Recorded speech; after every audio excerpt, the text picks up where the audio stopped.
Kembali di Sapa Indonesia Malam, Wali Kota Bandung Muhammad Farhan menyebut aktivitas pemerintahan Kota Bandung tetap normal meski Wakil Wali Kota Erwin menjadi tersangka kasus korupsi.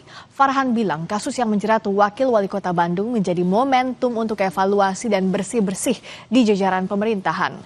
Farhan menegaskan pemerintah Kota Bandung tetap memastikan seluruh pelayanan publik berjalan dengan normal. Farhan juga menekankan pentingnya kepatuhan administrasi serta pelaksanaan program kerja agar tetap sesuai aturan. Pemerintah Kota Bandung akan melakukan evaluasi sekaligus bersih-bersih. Wakil Wali Kota Bandung Erwin ditetapkan sebagai tersangka oleh Kejaksaan Negeri Kota Bandung dalam kasus korupsi pengadaan barang dan jasa 2025. Tentu saja ini menjadi pekerjaan yang sangat berat untuk inspektorat untuk memastikan bahwa semua ini adalah sebagai sebuah bentuk pemeriksaan terakhir dan menjadikannya sebagai sebuah momen untuk betul-betul introspeksi dan juga bersih. Tapi insya Allah menjelang Nataru ini Kota Bandung siap untuk tetap memberikan layanan terbaik kepada masyarakat.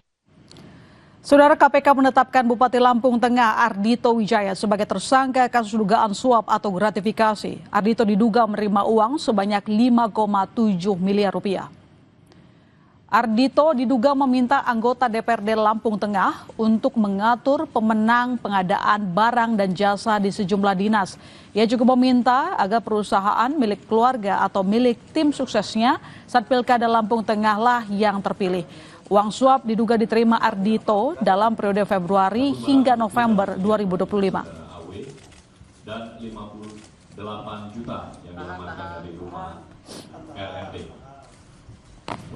Sebelumnya, pada bulan Februari sampai Maret 2025, pasca dilantik menjadi Bupati Lampung Tengah, AW memerintahkan Saudara RHS selaku anggota DPRD Lampung Tengah untuk mengatur pemenang PBJ di sejumlah SKPD Lampung Tengah melalui mekanisme penunjukan langsung di e-katalog.